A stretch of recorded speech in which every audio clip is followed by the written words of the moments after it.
Okay, John, you're on. Good afternoon. This is a special meeting of the Road Study Committee meeting. Today's date is May 6th, Wednesday, 2020. As far as personnel that are voting members, we have George Goodwin, Rob Harrison. We are short a quorum at this moment.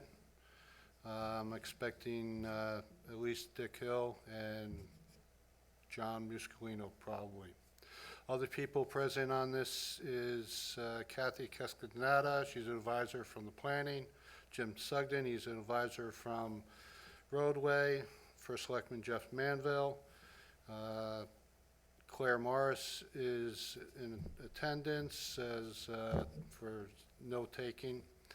And Jeanette Kilcourse is online also. Ray Mather is giving us assistance. Calling the meeting to order at 2 o'clock. We'll skip over approval of the minutes so we do not have a quorum. And I'd like to go into item number 3, which is discussion recommendation of Jeremy Swamp Road unimproved section. To give a little bit of a background on this, the road, I closed the road, I believe it was back in October of 2018, due to conditions of one of the bridges being unsafe. If you recall, previously in that year we had a hurricane, a tornado, and then we also had some heavy rains, which caused some washing out. Before this, the state had done what they call a screening inspection back in 2016 of 3 culverts, or the 2 culverts on Jeremy Swamp Road unimproved section. First one was in good condition. The second one is a stone arch, which was not in the best of condition, and they recommended further inspections of it, and noted certain stones had been fallen out of it and was in need of being addressed. Having closed the road because of seeing a tree that was nearby, it had fallen, tearing up most of the roadway. I was then being challenged as to why I had closed the road, and it was recommended to have an actual engineering study performed on the roadway, as well as 3 culverts that are in the road, in that unimproved section of the road. I hired Luke's Engineering to do a study, and basically with the direction to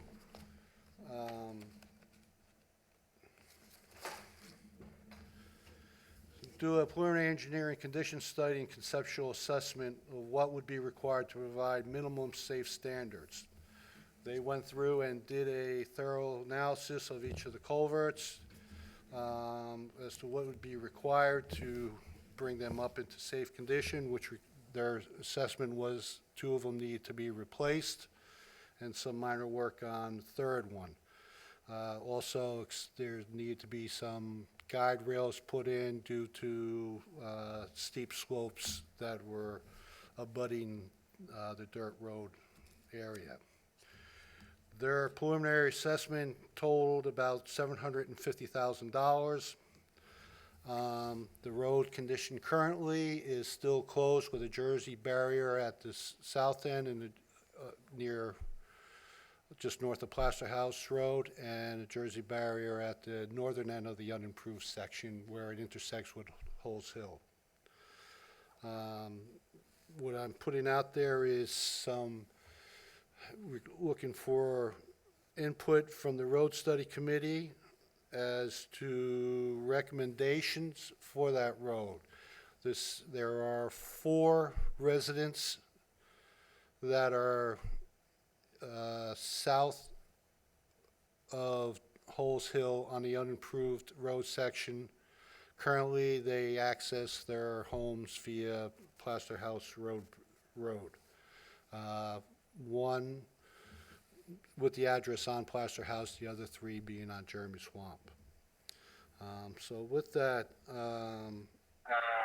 I'll throw out, if anyone has some comments on this or direct questions, but whether it is pertinent to be investing that amount of money, $750,000, to fix this road, to bring it to a minimal standard. One of the items that came out of this assessment report is, after spending that amount. Dick, welcome to the meeting. If you could mute when you're not talking so we don't hear your background noise. Okay.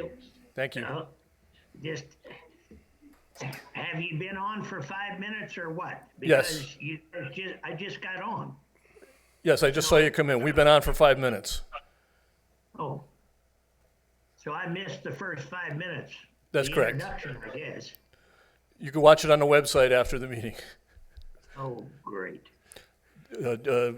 John was just introducing the Jeremy Swamp extension topic. Yeah, well, I was interested in, why we're doing this. Maybe. All right. You're still. So Dick, the only thing John has covered so far in this introduction is what happened. There was a tornado, there was a big rain event, and we hired an engineer because the road was closed, and to hire an engineer to give us an idea of what it was going to cost and what it was going to take to do. So that's pretty much sums up the first 5 minutes. Okay, thank you. And I will add that with the addition of Dick Hill, we do have a quorum, so we'll circle back later on for approval of the minutes. We're kind of flipping through some of the pictures. Keep going. On the screen of the dirt section of Jeremy Hill Swamp, right there. That's good right there. This is a stone arch bridge that was a major issue. So some of the stones are falling down into it. It's undermined underneath. I don't know. Try to go one more there. I'm seeing if what else they show on the other side of it. Nope. Okay, go back to that. Go back. So this was kind of the main culprit as to why we shut the road down. To the left of that, we're on the other side of that bridge, was a major large-sized tree that came down that took a good portion of the road with it out. As I stated, the study, besides doing the minimal safety improvements for this, one of the results was that it was only going to be a one-way road when we were done. It was still going to be a dirt road.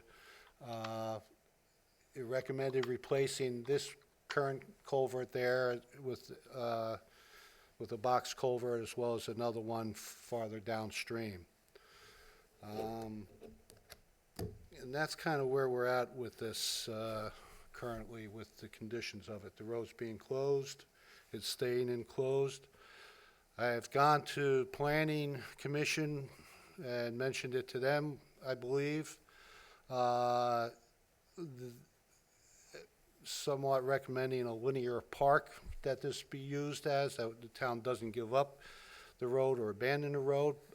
But if it was not to spend $750,000 repairing it, and it could be more, could be a little less. They had mentioned using metal guide rails in spots that were required, which, based on planning's recommended report for guide rails, we'd probably be using the Jersey Merritt Parkway style guide rails, which would be 2 or 3 times the expense. Their main concern is if we just turn around and keep it as a linear park, that we at least, instead of having Jersey barriers at the end, make some type of wooden gate to make it a little bit more attractive. So with that, is anybody out there that has any comments, recommendations, discussions, or questions at this time? George Goodwin, if I may. Go ahead, Hello? George. Yeah. The people that live with the access on the road, did you say there was three now or two? There are The three, being Plaster House? this is John Cattell. There are three residents that are with the address of Jeremy Hill Swamp, and there is one resident that is on uh, Right. Plaster Bridge Road, which is on that side of it, on the Jeremy Swamp side of the bridge. Hmm. So their driveway is very close to the intersection. So they're still able, even if this is abandoned for all other purposes, they're able to get in and out without. Have they petitioned collectively or anything? This is Jeff Manville. Go if ahead, I Jeff. could. Yeah, Jeff. So the road has currently been closed, blocked off for almost 2 years. Yeah, Because of that's the what. condition of the road. So there has been, the people on Plaster House and the very end of Jeremy Swamp have always accessed or gotten out. They go from 188 Plaster House Road, and then it's like a long dirt driveway into their homes, and they will continue to be able to go in and out. At this current time, the road is closed, so it's been closed for 2 years, so nobody's been able to use it, and everybody's been able to access their property. Bringing this up to minimum, what I'm seeing is bringing this up to minimum standards for one way, which is outlined in the engineering plan. Three Bring it quarters. up to, it's $750,000, and Right.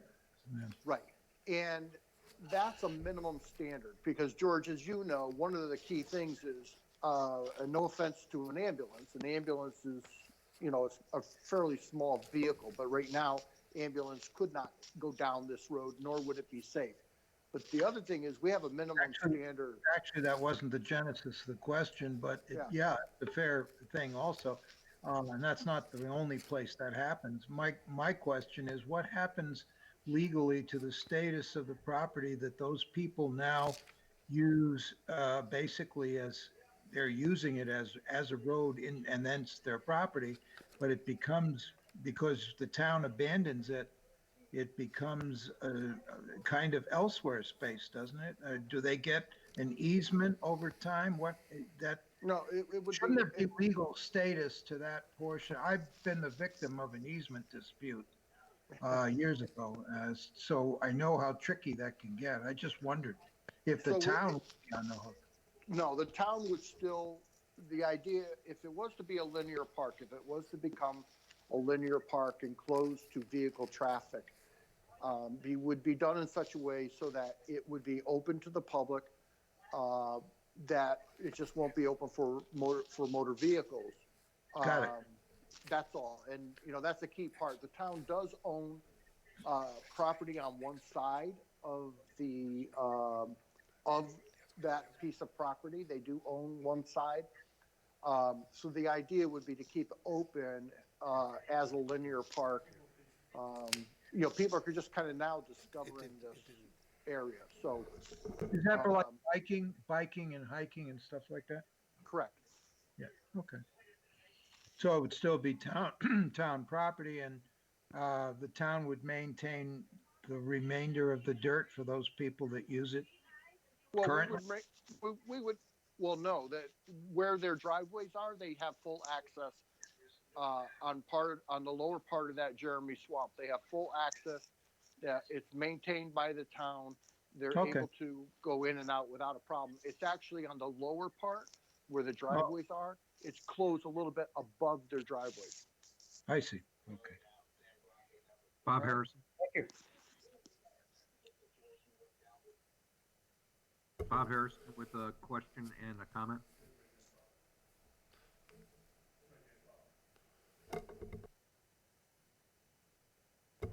Thank you. Go ahead, Bob. I don't know if you know this. Is that portion of Jeremy Swamp before it was closed, was that maintained in the winter months? Actually, that's a good point, which I didn't mention. This is John speaking. Jeremy Swamp is only a seasonal road. It is not maintained during the winter months, so generally it is shut down, I guess, November 1st to April 1st, thereabouts, depending on snow conditions. So we do not maintain this road throughout the winter, this section of the road. All right, so that was my point, is that this road isn't, available for use year-round anyways. My other comment is I believe there's extensive history from the Planning Commission on this road and recommendations made in the past. Now, whether anything was done with that or not, but I know there was actual votes, and I think we might want to look into that status. You're correct, Bob. This is Jeff Manville. There's been there was a vote, I believe it was 2012, by the Planning Commission to recommend that this road, this piece of Jeremy Swamp, the dirt portion, be made into a linear park and not to road, it was voted on. The administration there's minutes of meetings where the Board of Selectmen hesitated to take on that political battle, I would say. The same recommendation has been made a second time when Dolores Curtis was in, and that recommendation was from planning to close to leave the road closed and use it as a linear park.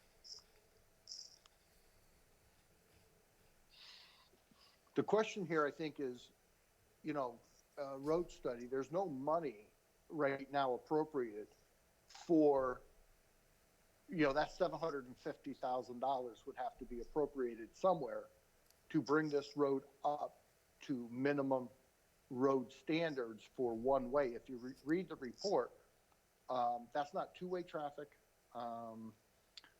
It's really one-way traffic and minimal work, if you will, to get vehicles, emergency vehicles. You'd have to be able to get emergency vehicles down through there. Bob Harrison? Go ahead, Bob. John, are you looking for a motion at this point? I'm looking for a recommendation, yes. A motion would be probably best if we have a clear agreement as to what the recommendation of the road study is, so. Who's making the motion? Would be Bob Harrison. Go ahead, Bob. Motion would be that we not fund this project,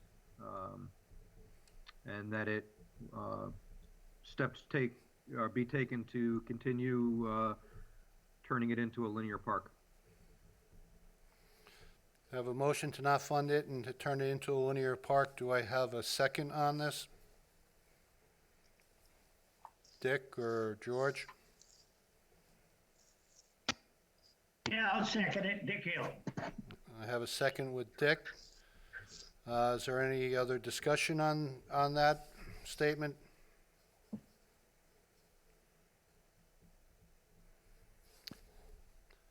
Hearing no other discussion, can I have a full vote?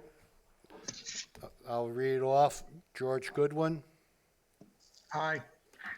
Bob Harrison, All right, and Dick Hill. Aye. Thank you very much. Motion passes. Is there anybody else that has to vote on that? This is Jeff Manville. Who's also a member that's on here? It- You? I don't think John Muscolini is on, Okay, or Arthur Von Holtz. okay, The others are Okay. advisors to it. okay. Very good. That's fine. Thank you. Thank you. So we have a motion not to fund this and to turn into a linear park for future use. Is there any other issues with that? Hearing none, I'm going to continue on. I'm going to go back to item number 2, which is approval of the minutes from November 21st, 2019. If I can get a motion.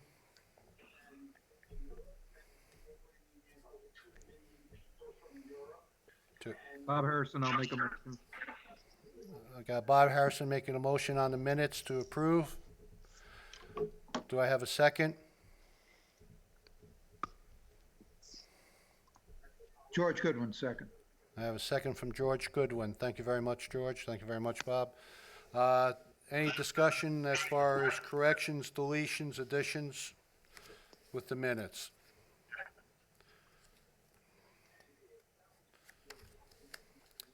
Hearing none, I'll take a full vote. George Goodwin, Aye. Bob Harrison, Aye. Dick Hill. Aye. Thank you very much. Minutes are approved. We'll continue along down to item number 4, which is bridge projects for 2020.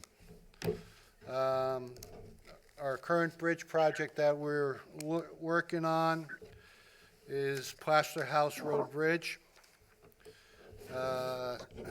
We expect to start work on the bridge June 1st. It should take about 3.5 weeks to complete it. We've already have the boxes for it. We have the walls made up. And we're just kind of waiting for things to dry up and some other preparations. In the past, so far as completed, we've taken down several of the trees that were going to be in the way. I had the utilities move the wires, install another utility pole so that the overhead utilities, we have fiber and we have electric, and so we have them out of the way. So come June 1st, we expect to be starting doing the demolition, setting the toe walls, and followed up with June 9th, where we hope to have everything ready to actually have the boxes dropped in and set the boxes. And then we'll have a backfilling of it, some final grades, and then eventually paving and guide rails. Our other bridge project that's been in the works is the Old Waterbury Road Culvert. That's been on hold at this point because we're in the permitting process with the state and Army Corps, and with the COVID-19, they have not been able to come out to site to do their site visit in order to do permitting for it. Once this loosens up their restrictions, then we expect to get work on the permitting. Are there any other questions on bridges? Hey, Go ahead. yeah, Dick Hill, go ahead. yeah, please.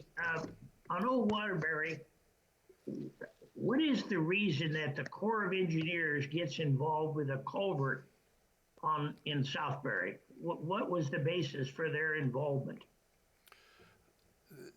Deep informed us that we need to contact them at this point. They may come back and say no. I think it has to do with the acreage of the watershed area that might trigger their involvement. Good Lord. So it's the Connecticut people. They won't make a decision. They're worried about if the government will come back on them, I guess. Is that right? I don't know if they're saying they're worried about them in that aspect as much as it is they're saying that we should make sure that we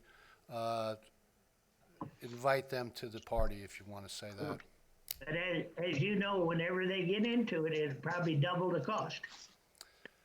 I am aware of That's, past yeah, that's my issues with, problem, and that's why we ought to be talking to the state and saying, hey, you bring them in, it doubles the cost for everybody. I agree with you that there are increases in costs associated with an added layer of government review. However, I don't think I have the authority to ignore at least that check. Yeah. Yeah, I would at least, I guess I'd at least buck back to the state over it. You can see how much it cost us up there by the training school with those 3 bridges because the Corps of Engineers got into it and were involved for 12 years. Actually, I think it was 22 years. It was the longest bridge 22 project in the years? state. Well, it's the entire time I've been here in Southbury. Uh, As has the owner over there of the mall, has he given us access to his property yet? I have not finalized takings of property with that until I have the ability to show them approvals of the Deep and Army Corps. We have a design that we have gone through and met with them. They seem to be willing to work with us. They asked for a couple of items to be addressed. One of them, they were asking to have a debris gate on the inlet side of it. In discussions when I went up to Deep, Deep does not recommend that, so I'll inform the adjacent property owner that that's not a recommendation of Deep for their permit. But I do not have a signed off taking yet. What is the plan right now? A couple of big box culverts or what? It's currently two boxes 10 feet wide each that are 2 feet deep, side by side. At some point, we'll wind up also doing an analysis as to whether we're able to just do one 20-foot wide by 2 feet deep, if that, if there's financial savings in that aspect. But- And the whole purpose of this is to prevent the water going over the road once or twice a year? You are correct. It's prevent the overflow of the stream in heavy rainfalls going over the road, on which we then have to go out there and put your signs that the road's flooded. How often it's happened? I know it's happened 2 or 3 times. I believe it was last year when we had some heavy rains, 2018 and also 2019. Okay, so what is the cost estimate now on this job? In order to, being a road that we're gonna keep open for traffic, because of the high volume, you're probably talking at least, 650,000 or so to maintain the road open while you're building it, plus then you add on to that permitting and contingencies, and you're probably around 850,000 thereabouts. 800 to 875 approximately. How much do you think it costs because we gotta keep the road open? I can go through analysis with you on it. Well, because, you know, people can go around, and it doesn't take you, what, 6 weeks or less to do the job? Anyway, I'd say we ought to look at how much it's costing us to maintain traffic, because traffic can be diverted. You know, it can be diverted around Box Hill up at the head there pretty easily, and then down Main Street North. So I would think we wouldn't want to spend a lot of money keeping it open for that period of time. I hear you, and I can go through some of the analyses with you at a later date. All right, well, I'm just interested in the cost, John. Yeah, no, I agree with you. All right, thank you. Just so we are aware of this, because there's no bridge there now, this does not fall under a federal bridge program or a state local bridge program. When it is complete, yes, it Yes. will then fall under the federal bridge program because it's greater than the 20 feet. However, there's no funding under the federal bridge and the local bridge for the initial construction of it. What I would hope to have this is being a shovel-ready project, and hope that there's some type of stimulus that's out there that we might be able to tap into when we do it. So, I mean, we get into a future question of being a bridge because we gotta use 2 10-foot culverts. which makes it whatever, 20 or some feet. And you're saying we really need those to take care of all the water? We can't, is there any bigger, can you have a bigger one than a 10-foot? Can you have a 15-foot? No, there's problems where there's gonna be, some cuts and fills on this section of the road because it's, you have utilities, you have a water line, I think you have a major, telecommunications line going up that road, which limits how deep we can make the box. So in order to accumulate the flow of water by having the proper cross-section opening of it, instead of being a deep or narrow box, it's going to have to be a very shallow box that's wide. That's why it's going to be about 20 feet long. Where do we get the water flow forecasts which dictate how big the culverts have to be? Who comes up with that? Engineering studies do that, do the hydraulics of what the area it's draining from. There's a hydraulics report that gets involved in the whole permitting process. That's a separate engineering outfit? No, it'd be the one that we've been working with, who's come we up with the have that? design. Oh, they've come up with a hydraulics study of how much water? You have a study on that now? I'd have to see if I actually have the final study for the permit, but I believe that's what was done initially in order to design that size bridge. This project's been out there for probably about 7 or 8 years. Yeah, it's been out there forever, yes. So this is Jeff Manville. So I sat on Inland Wetlands Commission when this project first came for approval on the Inland Wetlands Commission. And this project of replacing this actually got approved in Inland Wetlands. They had done the calculations, the hydraulic calculations, and what was happening here. Part of the problem was a lot of this flow that comes through is because of the developments that were put in up above on Bucks Hill Road. And what happens is it all collects, it comes down there, and it doesn't go across the road. So this was approved by Inland Wetlands, and the project was in place. The problem was that we could not get approval from a drainage easement from the owners of the property downstream. They wouldn't cooperate. So during the recession, and at that time, for some reason, the wetlands approval expired. No, there was a chance somebody dropped the ball and did not reapprove the approval. They did not have it extended. So that has put us back to a reset of doing this whole project.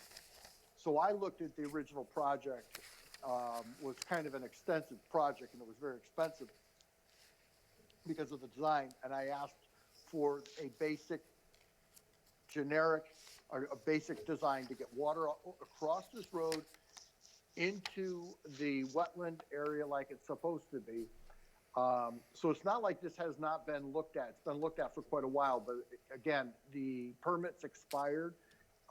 It could have been extended and we could have moved forward with this, but it's just put us back to the beginning all over again.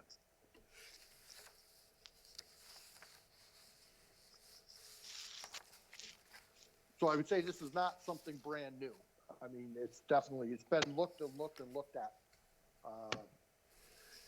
And part of the problem is it not only goes over the road, but it has to do with the owner's parking lot, and it really does need to be taken care of.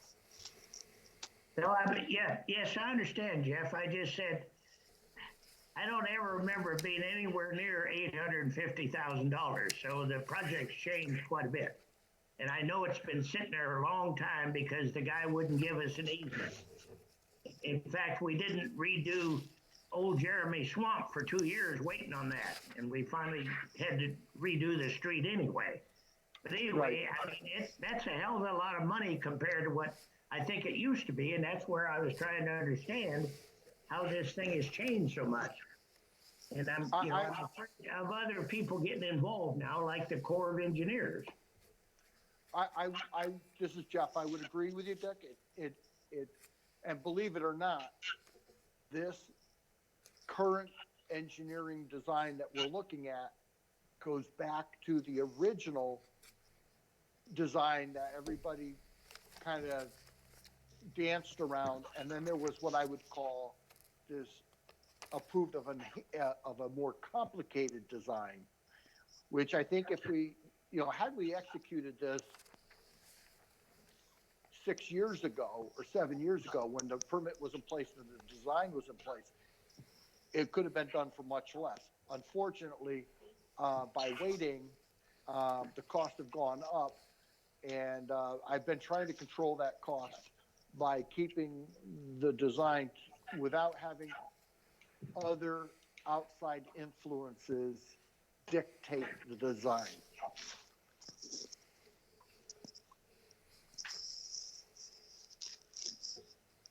Well, that's pretty quiet out there. Well, it's just frustrating when I see 850,000 for a culvert. I know John could probably put one in there for a couple 100,000 or 300,000, but now we're up to 50. It's like that damn deal over by the training school. Because we couldn't straighten out the creek, we end up with three bridges and a huge amount of money. And it's, all these people say, well, it's somebody else's money because somebody else is paying for it type thing. But anyway, I'm just expressing a little frustration, Jeff. Dick, I couldn't agree with you more. If it was up to me on Spruce Brook Road, I would have stopped that project, had the engineers redesign it and do sheet pile and do the friction pile driving like we did on East Flat Hill, and given enough freeboard underneath that bridge to take the brook and prevent the flooding. The unfortunate thing was, I don't make these rules. If we did not go through with it, the money would disappear. We would have no money, federal money available for the project. So if it had been up to me, Dick Hill, I'd have shut that down and gone to the same precast design that we did on East Flat Hill. But the government gets in its own way. Jeff, you got your frustrations, I got mine. Hey, is there any other bridges that are involved, John? Can you repeat that, Dick? You broke up a little. I said, are there any other bridges you need to tell us about?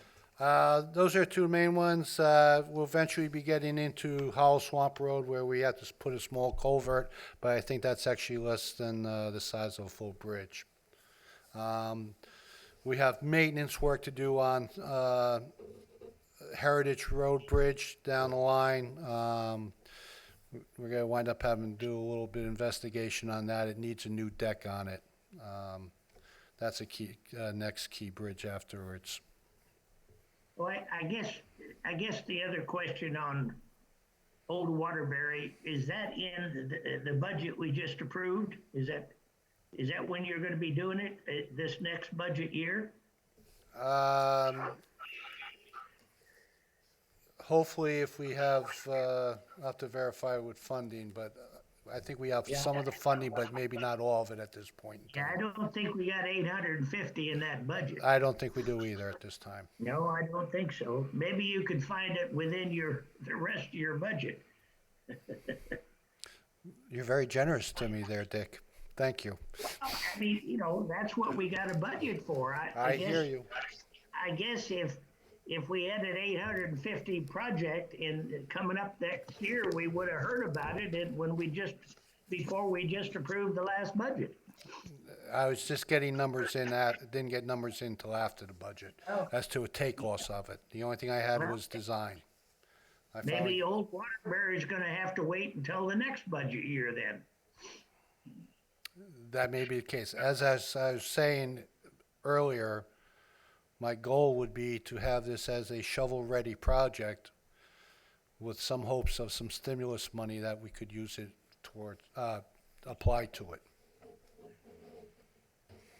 Well, maybe you just talk to the guys in Washington, you can get them to, they're throwing money all over, so maybe they can throw some for that too. Question, John. Goodwin? Is that Bob? George Goodwin. George, go ahead, George. Is there, under this bridge thing or that alternate direction you're talking about, are you looking for either a motion or a vote from this committee in this meeting, or is this just information? This is just information keeping you up to date where we're at. So you're not in favor of this?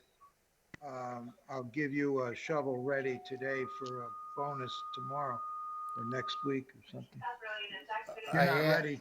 I am in favor of having to fix this and also to get a shovel-ready project ready to go.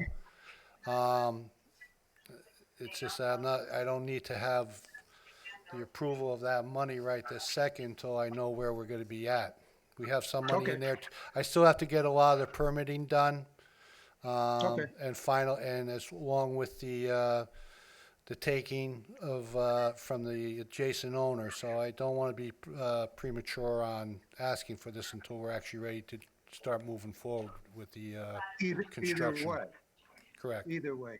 Yeah, so your permitting and all that, is that going to go to adverse possession ultimately? Is that it? The permitting, as I said, will go to, I'm trying to get deep Meant the approvals and, if necessary, Army Corps. And then once they have agreement on the design, then I'll go through inland wetlands. I didn't want to go through inland wetlands and then have the state change it on us.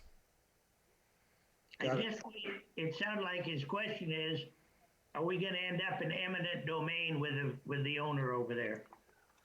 This is Jeff, and I would say that we are going to do everything we can to come to a reasonable agreement with the owner of the adjacent property for a drainage easement. That's been going on, hasn't it? Haven't you been down that road? It's been going on for about 6 years. I'm here 8, and I remember it from the beginning, yeah. Well, maybe 8 then. I know it was back prior to Edelston's time. Absolutely. Okay. All right, moving on. If there's no other questions regarding bridges, I'll move on to item number 5, which is old business. Is there any questions regarding any other old business? Yeah, I guess I got one. I don't know if it's old business or not, Go ahead, Dick Hill. but River Road, we have money in this year's budget to do a study out there to decide what the hell we're going to do and how much it's going to cost. So I guess I'm looking for the status on that.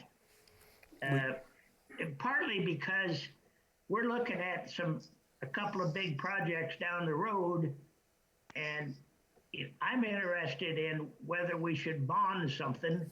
And my guess is River Road's going to be pretty expensive, and maybe that plus something else could be bonded, but we don't know what we would have to bond for a River Road to do something.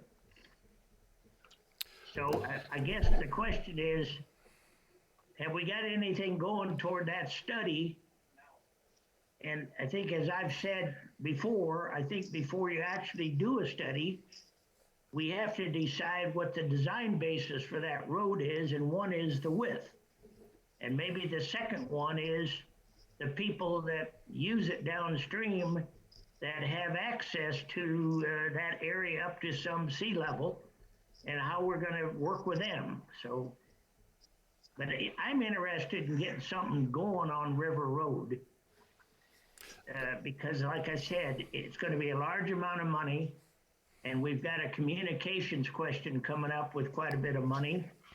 And if we knew what those numbers are, we might be able to bid, because the Board of Finance has said for anything over $1 million, we're gonna look at bidding. But we can't bid until we know what it's gonna cost or have a reasonable idea. This is John speaking. Yes, John. I agree with you that it's going to be a large amount. The engineering alone is going to be above our normal threshold, so I need to do an RFQ specifically just for engineering for doing a study on that road. So that, I was hoping to have that out this winter, but we haven't gotten to that yet. But first step will be to actually get a RFQ and select an engineering firm to start doing the investigation of it. But John, we need to decide what width is that road gonna be? Right now, I don't think that road is 26 feet wide. And if we try to make it 26 feet wide, it's gonna cost a lot of money. So the town, I think, needs to decide, can we just redo that road at its current width? Or is somebody like in planning gonna say, you gotta do 26 feet, irregardless of cost? So to me, that's a major question, John. I concur. Okay, that's all I was asking about. Okay. Hey, this is Jeff Malin. Dick Hill. Yes, When we get off this call, could you give me a call? fine. Call me here in the Yes. office. Okay, Jeff. Thank you. Is there any other old business? If hearing none, I'll move on to new business. Does anyone have any new business?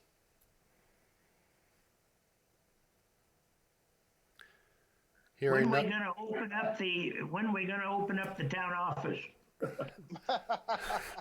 I don't think that applies to the road study committee. All right. When we gonna open up your office, John? Dick, you can come visit me anytime. Okay, I'll wear a mask. Whatever you need to do. Hearing that, no other new business, can I get a motion for adjournment? Dick Hill moves for adjournment. Dick, I have as a motion. Do I have a George. second? George Goodwin, second. George Goodwin, I have as a second. And so I'll go through the votes. George is aye. George? Aye. Aye. Rob Harrison? Aye. Dick Hill? Aye. Thank you, John and Jeff. Thank Thank you, John and Jeff. Thank you very much. The meeting is adjourned. I appreciate everybody's support. Good night. Aye. Good night.